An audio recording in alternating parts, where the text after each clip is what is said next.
Hey, I'm excited to enter college. Let's go. 3 weeks later. I don't think college is for me. 6 months later. There are too many requirements. I give up. Help. Today on LitePsych, we're going to talk about the challenges college students face with imposter syndrome, perfectionism, and stress.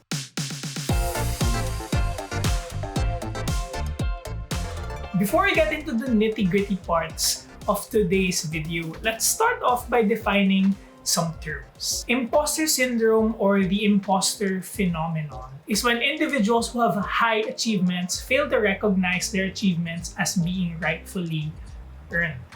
If you have imposter syndrome, you tend to doubt your abilities and have a hard time accepting your accomplishments as truly your own. Instead, you attribute your success to other factors such as networking, luck, timing, lowering standards, and charm. People are scared of the idea that maybe others will figure out that you're a fraud and therefore have all your accomplishments taken away. This lack of self-confidence fuels stress, and consequently, people try to minimize this through being perfect. Because individuals have a strong need to prove themselves, they work longer hours, study harder, all leading to burnout. It's either that or these people will underperform because they believe that they're going to fail anyway.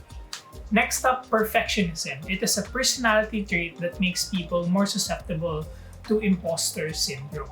Researchers have suggested that there are 3 dimensions when it comes to perfectionism. The first is self-oriented, where you place high standards on yourself. The second is other-oriented, where you place high standard on others. And lastly is the socially prescribed perfectionism, where you think that people have high expectations of you. Perfectionism isn't always bad. Normal perfectionism is still possible. This is when you strive for perfection and then you achieve it, and this brings you a great deal of satisfaction. Consequently, this achievement boosts our self-worth and self-esteem. The opposite of normal perfectionists would be neurotic perfectionists. Neurotic perfectionists have the notion that they just never do well enough. Because of this, they're more likely to experience negative psychological effects like depression, anxiety, and low self-esteem. They are also more likely to engage in non-suicidal self-injury and eating disorders. Lastly, stress also plays a huge role in understanding imposter syndrome.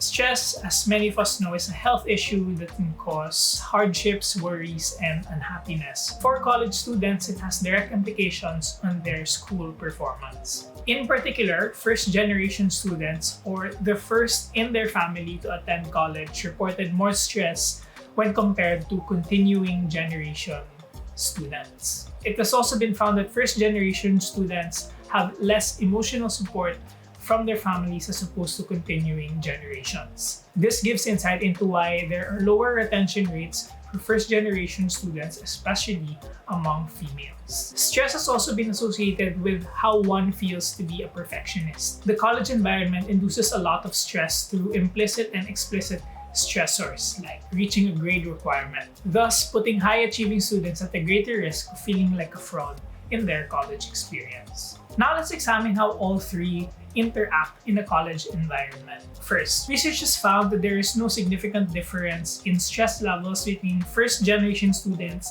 and continuing generation students. This is interesting because first-generation students are more likely to have imposter syndrome and are more likely to be stressed as opposed to continuing generation students, because it is first-generation students that receive less emotional support and more pressure to succeed from their families. Stress is positively correlated with imposter syndrome. Therefore, the more stressed you are, the more likely you are to suffer from imposter syndrome. And while it's true for both generations, it has a stronger effect on first-generation students. Researchers have also found a correlation between stress and socially prescribed perfectionism. You feel more stressed when you feel like people have higher expectations set on you. This portrays a real image of the college environment where there's just a general expectation that you should be doing well as you're in the final level of education. Therefore, it applies regardless of the generation or the kind of student that you are. Stress and self-perfectionism, where you have high standards for yourself was found only for continuing generation students. Because they don't have the burden of being the first in the family to succeed and to finish college, most of the pressure comes from within themselves. The stress is mostly individual-oriented and is more about wanting to continue the legacy of the family, for example. Lastly, imposter syndrome has been significantly related to socially prescribed perfectionism for both generations. For first-generation students, there's immense pressure as they're the first in their family to try and succeed going through college. Therefore, they perceive society to have greater expectations for them. Additionally, first-generation students also act as a proxy or representative of people in their family who were denied the gift of a college education. So the expectations that were already high become exponential at this point. Consequently, their feelings of unworthiness and incapability start to kick in. The continuing generation, on the other hand, are affected by socially prescribed perfectionism, seen in the expectation to carry on their family's legacy. This would be your younger brothers or sisters who are expected to become doctors because everyone are doctors. So in a way that it is self-perfectionism because they set that standard for themselves, it is also socially prescribed because they think that, well, everyone expects me to be a doctor, like everyone in my family.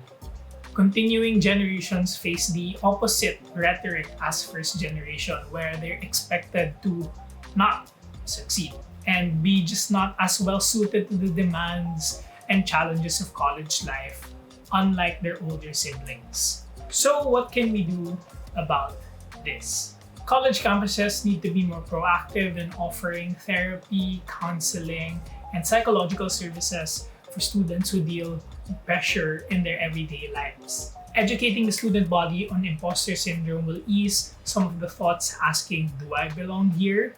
And then awareness that some thoughts like that can arise can be helpful in managing and understanding how these students feel.